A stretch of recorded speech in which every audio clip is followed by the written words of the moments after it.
Okay, Stanford and Notre Dame, Brian. This was a game of a lot closer. I'm a Notre Dame fan, and I thought this one was going to be a blowout. You know, Notre Dame has underachieved this year. We've talked about it numerous times. I'm not even going to touch on that. It's been a bad year for Notre Dame. Hopefully, Everett Golson comes back, gets his head straight, and we win that BCS championship next year. Knock on wood, of course. But this is a Stanford team that was projected by Lee Corso to win the national title. That means you're better than Alabama. You're better than your Ohio States, your Florida States. I mean, that's a huge honor, and they've played terrible. I mean, you lost to Ohio State at the Coliseum. That's not great. You beat Oregon. That's great, but you down the stretch you can't get it together. You lost to Utah. That's not great. I mean, Brian, this has been terrible for if you're Stanford. I mean, this was a game of two terrible quarterbacks. It really was. Tommy Rees, hats off to the guy. He did great, and a kind of a replacement role this year. He won't be going to the NFL. Kevin Hogan, he's still got a lot of growing to do. He really does. And then the one bright spot, Brian, who I do want to talk about a little bit, and that is Tyler Gaffney. Wow is all I have to say to this kid. 33 rushing attempts. Hold on, I want to get the number right, Brian. I'm going to check it real quick. 33 rushing attempts for 189 yards. That's amazing. I mean, that is Kadeem Carey, Andre Williams type of numbers right there. That's amazing. I think this guy, he has a bright future. He carries this Stanford team, and I think if Hogan doesn't have Tyler Gaffney at his disposal, I mean, we're looking at a completely different Stanford team.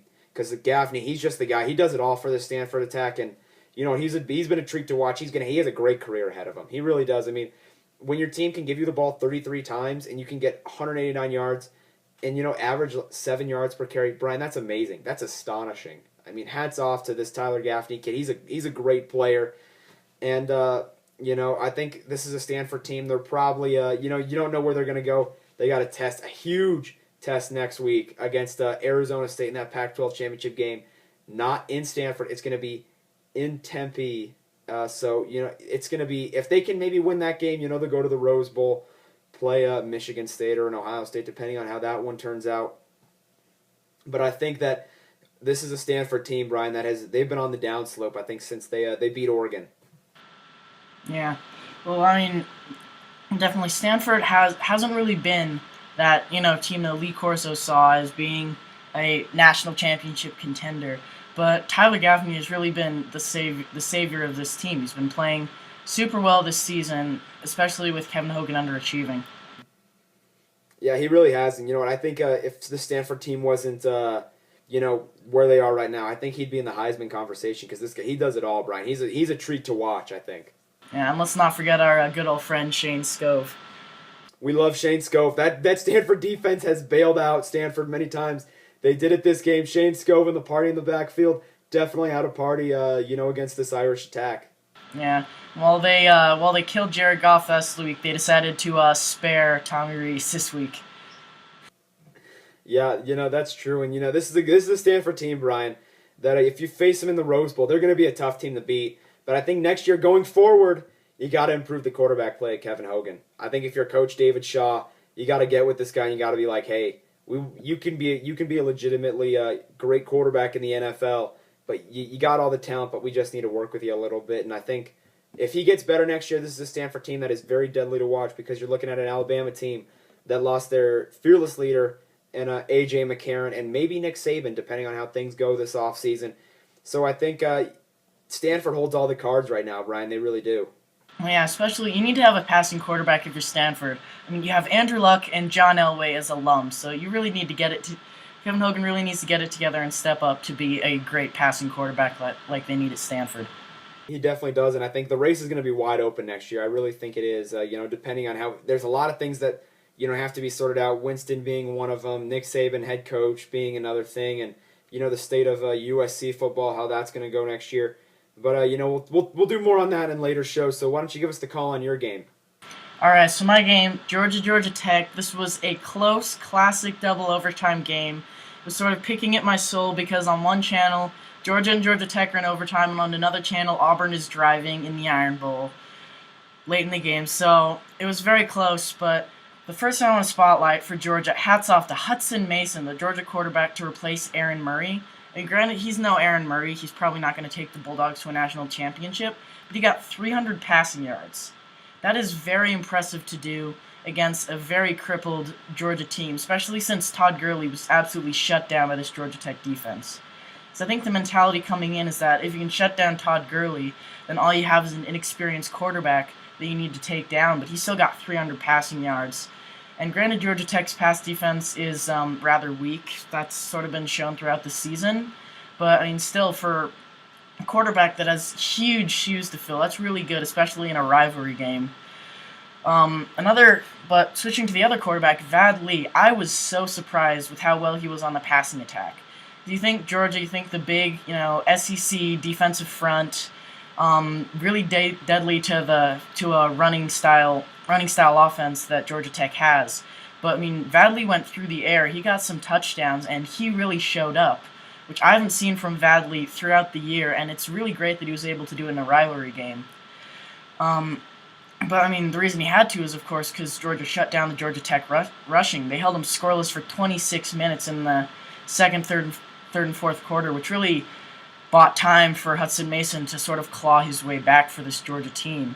So, I think Georgia won mainly because of the turnover differential. I mean, Georgia Tech had a key late interception that led to a game-tying field goal that sent it to overtime.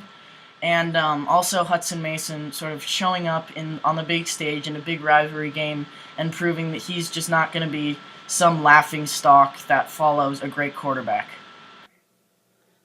I mean, yeah, you bring up a great point. Georgia this year has just been, Brian, they have been the epitome of Murphy's Law. What has gone wrong, did go wrong. And it was Aaron Murray. I mean, he tore his ACL. That's just the perfect exclamation point you need to finish out this season. Hats off to that guy. I always talk about him every show because he's a better quarterback than he's been this year. So hopefully a team will pick him up in the draft.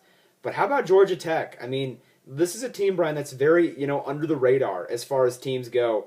They've produced a lot of great athletes in the past. Most notably being that receiver for the Lions, Calvin Johnson. He's a pretty good wide receiver if I do say so myself. But this is a Georgia Tech team, Brian, that they're very dangerous. If you let them play their game and you let them, run their offense. Yeah. Well, we have Calvin Johnson. Let's not forget Demaryius Thomas for our Denver Broncos. But it's really interesting because Georgia Tech does make the name with all their receivers, and if you're looking at the way their offense is set up, you have just a quintessential run-based offense that can run the option real well. I was watching in the first overtime. Georgia Tech ran the same triple option play 4 times in a row and got into the end zone. That's just an example of how well this team ran. Yeah, and you're looking on the flip side there, Georgia. This is a Georgia team, Brian. It's going to be a tough year for them next year. It really is. I mean, you lose Murray. Hopefully this guy he's got huge shoes to fill. And Aaron Murray, hopefully he can kind of get the offense under wraps. And, hopefully some of those guys that are injured, that are underclassmen, can, come back. But this is a Georgia team. High expectations for the year. Everyone was, thinking they're going to dethrone Alabama. It's going to happen. It's bound to happen. These guys are going to go to the BCS championship game, or at least, a Fiesta Bowl or a Sugar Bowl. But that's just not the case. I mean, this is a Georgia team that's been terrible. And, I think they have a lot of questions. I mean, going into this offseason, Brian, they really do. Yeah, one guy I want to spotlight, I don't know how he didn't make it into my notes, but Georgia Tech running back Robert Godhigh. This guy, I am just so astounded with how well he's played. He really had his breakout game against Clemson, being one of the few Georgia Tech players to show up. He scored a touchdown that sort of got him into it for the second quarter. But this is a guy, dare I say, he outplayed Todd Gurley. That is something really difficult to do, and I do think he did it. While the Georgia Tech rushing attack was sort of shut down for the most part, key runs by Vad Lee and Robert Godhigh sort of got him through it when the passing attack wasn't there. So hats off to this guy. This is one of those players who just came out of nowhere and showed up big. Yeah, it's going to be a great. I think Georgia Tech, they got a lot of athletes. Obviously, when you can land a guy like Calvin Johnson as one of your athletes and one of your wide receivers, and especially Demaryius Thomas, who's a very, I think, underrated physical wide receiver in the NFL. So this is a Georgia Tech team. I think they got a bright future, Brian. Yeah, I definitely do. So we'll catch you again tomorrow for the finale of our rivalry coverage with two games for the ages. Mike, you had the Battle of Los Angeles, and I had the Iron Bowl. So we will see you tomorrow. Until next time, I've been Brian Hasenbuttle. Mike Carlson, tune into episode 3. It's going to be a big one. See you tomorrow.